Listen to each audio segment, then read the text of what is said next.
First of all, then, you examined babies' dummies. Just tell us about the process of that and what you found. Okay, well, I mean, surprisingly, when we checked on the web, there's very little known about the sort of levels of contamination on babies' dummies and how that's affected by things like how well used they are, how old they are, and everything like that.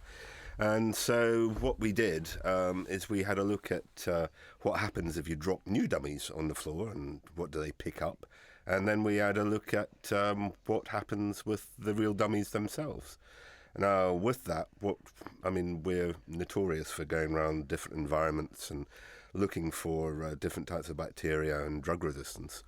So when we examined it using the sort of standard techniques we use, which allows us to identify whether there's a gross contamination or whether the bugs there are mainly from feces and whether the bugs there are mainly from skin, we found, surprisingly, that there was about 5 to 10% grossly contaminated. Now, we deliberately ignore low levels. I mean, there were bugs on virtually all the dummies we tested, but we were actually looking for gross contamination because that suggests that basically the dummy in some way has been continually contaminated over a longer period of time. And how would a dummy, and I think a fifth of them fall into this category, how would a dummy manage to get contaminated with fecal bacteria, for example? Well, not really surprising. Most of the enterococci come from the gut. Your mouth is connected in many ways to your gut, and you just basically transfer it onto the dummy. Now, I mean, one of the issues, I think, generally speaking, people do look after their kids' dummies.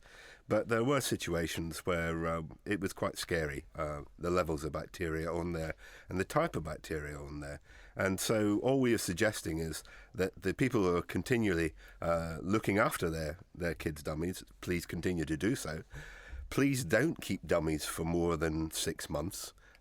If you can possibly help it, because there seemed to be a relationship between how old the dummy gets and how easily it got contaminated, which is not really surprising because you're altering the surface to make it more damaged, shall we say, so that allows bacteria to get in there more easily.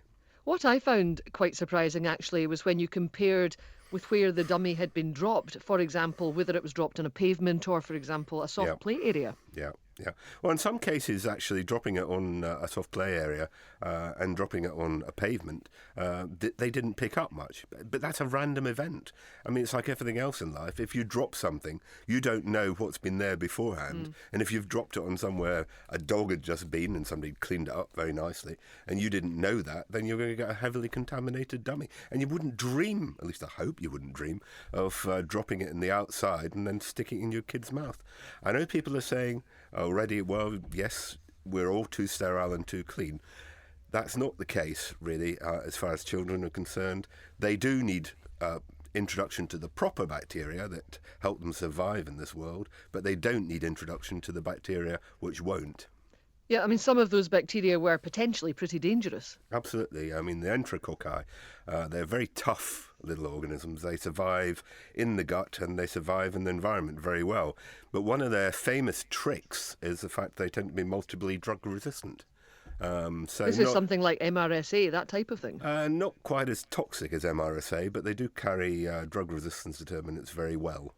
And as we know now in this society, since the recent announcements that we've lost the battle against antibiotics, then it's something you've got to keep an eye on. Fantastic. Thank you very much indeed. A pleasure. Thank you. Very nice to speak to you. Appreciate that. Okay. Thanks a lot. Bye-bye. Okay. Bye.